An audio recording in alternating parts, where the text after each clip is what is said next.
Next slide. So Wilder mentioned this, the chemical reaction, and it's basically you're burning glucose in oxygen. So you're using oxygen to burn glucose. Okay. All right. Now, these are just a quick general overview of the processes in cellular respiration. So the very first process is called glycolysis. Right here, glycolysis. Now, in this step, interestingly, you do not need oxygen. Remember, we come back here to look at the chemical reactions, the oxygen is required, but it's really required later, but not in the initial glycolysis process. So we can say glycolysis is anaerobic, right? Aerobic, that means oxygen is involved. Anaerobic means you don't need oxygen. And then this is the location where glycolysis takes place. So it takes place in cytoplasm, actually not inside the mitochondria. Okay, we all know that mitochondria is the powerhouse because it produces ATP, and it produces ATP because it can burn glucose and then capture that energy and put that energy in ATP. But the first step of cellular respiration, glycolysis, actually happens outside mitochondria in the cytoplasm. At the end of glycolysis, glucose is converted to, you have to know this, pyruvate. Okay? And then glucose has 6 carbons, pyruvate has 3 carbons. So that means one glucose can produce 2 molecules of pyruvate. Okay? Now, in glycolysis, a very small amount of energy is generated. So you gain 2 ATP molecules. This is important for cells that do not have mitochondria. So for example, our red blood cells, I think we mentioned this before, our red blood cells are packed with hemoglobin, so they don't really have mitochondria. They just don't have that extra space to carry some other cell organelles. So they don't have mitochondria. So they can only perform glycolysis. Now, the bad thing about that is it only provides a very small amount of energy. Okay.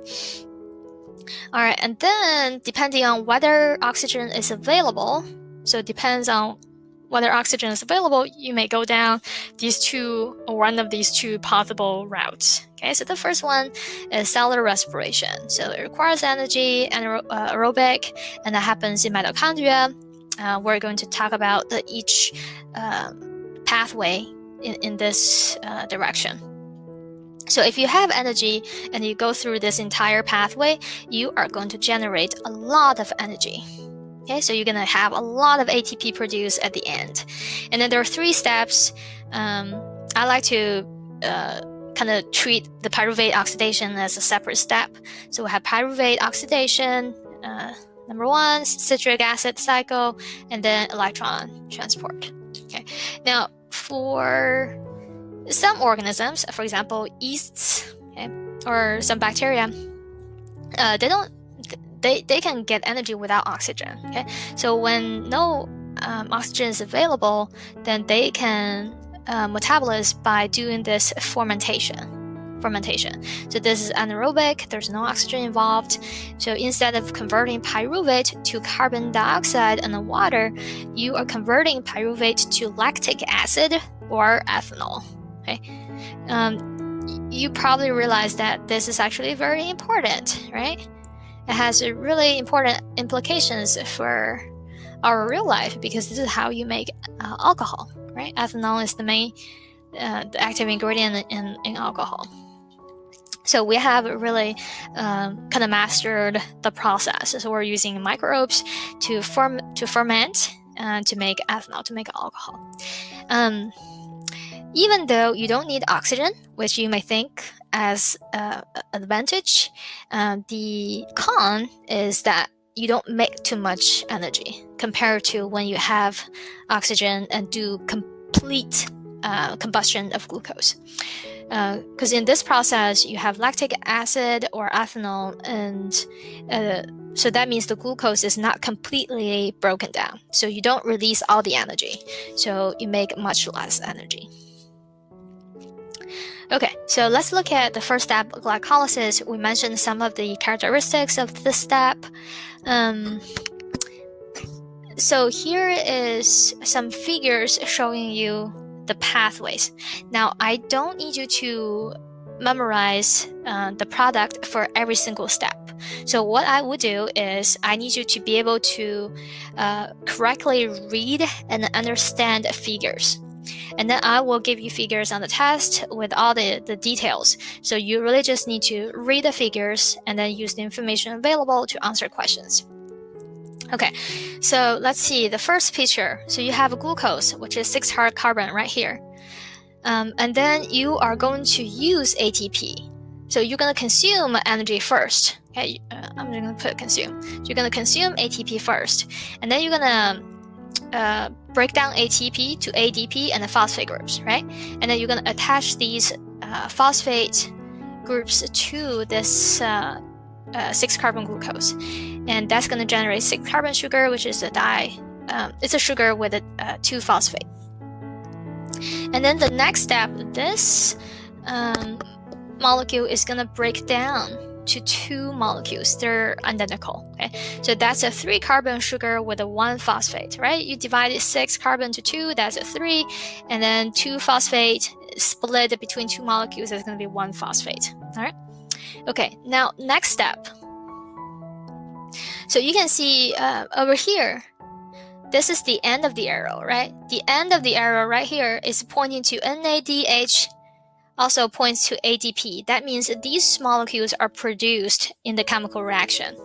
So in this process, when you convert this carbon sugar with a phosphate attached to pyruvate, you are generating NADH, which is an electron carrier. Remember? Because the previous form is NAD+, but when it receives electron and hydrogen, it becomes NADH. So right now it's carrying electron or hydrogen atom. Okay, so you have 2 NADH molecules produced. And then over here, so again, the arrow is pointing to ATP, so that means this process produces 2 ATP molecules. And then together, 2 plus 2, that's 4. So in the end, you get 2 NADH and 4 ATP. All right, now let's look at net change. So for 1 glucose, you produce 2 pyruvate, because again, pyruvate has 3 carbons, and then glucose has 6 carbons. Okay, so it has to be 2 pyruvate molecules. And then you have 2 NADH, okay, which I pointed before, the 2 NADH. And then the net change for ATP. Remember, you have to invest or consume 2 ATP molecules at the beginning, and then in the end you generate 4. So that means the net change is 2, right? You consume 2 and then you produce 4. So the net change is you gain 2 ATP molecules. So that's what this part is about, net change, gain 2 ATP. Okay, so again, you don't have to really memorize the number. Just know that it's a small amount of energy because it's only 2 ATP, right? It's not that much energy. And then the second thing is, if I give you this picture, can you tell me what goes into the pathway, what comes out of the pathway? Okay. All right, now there's an interesting fact. We kind of mentioned this earlier. So some cells cannot catabolize the pyruvate molecules further. So what they do is they can only produce 2 ATP molecules from glycolysis process. Okay. From how many molecules of glucose? 1 molecule. Okay. So for example, mammalian red blood cells. Okay. So they don't have mitochondria. They can't really go further down the pathway, so they stop at the end of glycolysis. Okay, the next process is pyruvate oxidation. So this is the link between glycolysis and the next step, which is called the citric acid cycle. So in this process, pyruvate, which is produced in the cytoplasm, is transported to mitochondria. Okay? So let's look at the structure of mitochondria. Mitochondria is kind of interesting because it's got 2 membranes. So it's got 2 membranes. If you remember from the cellular structure chapter, some of the cell organelles, they are single membrane bound organelle. So for example, lysosome, remember there's only one membrane, right? So mitochondria actually have two membranes. So the outer one is called outer membrane, and the inside, which is here, that's in the membrane. So if I draw it here, this is the outer membrane, and then the inner membrane form folds. So there you go. So that's the inner membrane, right? There you go. Okay, so outer, and then this is inner. Okay, and then the next term is in between the two membranes, you will see some intermembrane space. Okay, so we're going to use that term later. And then the space inside the inner membrane, that's called a matrix. So again, we're going to use this component too. All right, now you can see inside the matrix, you will see some ATP synthase particles. So you're going to have some protein enzymes which can produce ATP, can synthesize ATP. So we call them ATP synthase. All right, now that's pretty much it for the structure of mitochondria. Okay, now let's look at pyruvate oxidation. So we mentioned that the pyruvate will be transported from the cytoplasm into mitochondria. Okay, and what's going to happen next? It's going to be oxidized. So if it's oxidized, that means it loses electrons and hydrogen atom, right? So it's oxidized. So it's going to be oxidized to a 2-carbon molecule, which is called acetate. Okay? And then the acetate is going to bound to an enzyme, which is called a coenzyme A. Coenzyme A. It's actually not an enzyme, but it's involved in the enzymatic reactions. Okay, so it's called a coenzyme. So the end result is you are going to form AcetylCoenzyme A, and most of the times we just write it as AcetylCoA. Okay, AcetylCoA. All right, now AcetylCoA. Since you know that it's involved in cellular respiration, you probably know that it's super important for normal cellular functions. So the coenzyme A actually originates from vitamin B5. Okay. So that's why you need all the nutrients, including some of the vitamins. And for coenzyme A, you need a B5 to be able to make a coenzyme A. Okay, now what's the end result from this picture? Okay, so this is what you put in, that's the reactant. And what do you get? First thing, you get carbon dioxide. So that's a part of the carbon dioxide that you breathe out not every second, but close. Okay. And then what else is produced? So you have NAD starting as the reactant, and then in the end you have NADH. So that's the other product produced at the end of this chemical reaction. Okay. All right, and then the third is this AcetylCoA. Okay, so that's the three things coming out of the pyruvate oxidation pathway. Here, end products for 1 glucose, you are going to get 2 AcetylCoA. And why is that? Because 1 glucose is broken down to 2 pyruvate, right? So pyruvate, and then this is the same, the second pyruvate. And each pyruvate right here will be converted to 1 AcetylCoA. So that means with 2 pyruvates, you're going to have 2 AcetylCoA. And then the same thing here, right? Each pyruvate is going to generate 1 NADH. So from 2 pyruvates, that's 2 NADH. Okay? And then again, same thing for carbon dioxide, 2 carbon dioxide. All right. So another interesting fact, this is about AcetylCoA. So AcetylCoA, normally they would go down to the next step of cellular respiration, which is citric acid, right? To be oxidized more to release energy.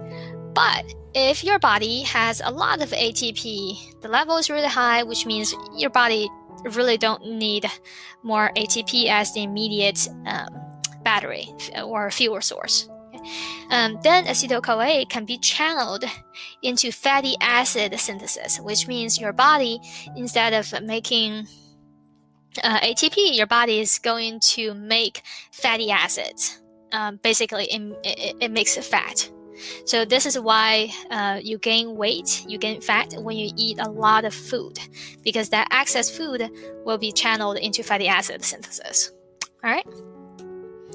Okay, next step, citric acid cycle. This is also called the Krebs cycle. So if you see Krebs cycle, they're really the same thing. So again, this picture is quite complicated. Again, you don't need to memorize all the products generated in the pathway. So really, you just need to know a couple things. Okay. So first of all, acetyl-CoA, which is over here. This is what you kind of start with, right? So you provide acetyl-CoA from pyruvate oxidation, and acetyl-CoA is going to be incorporated in this kind of cyclic pathway. Okay, so you can see it forms a circle, right? So you start from here, and then you add over here.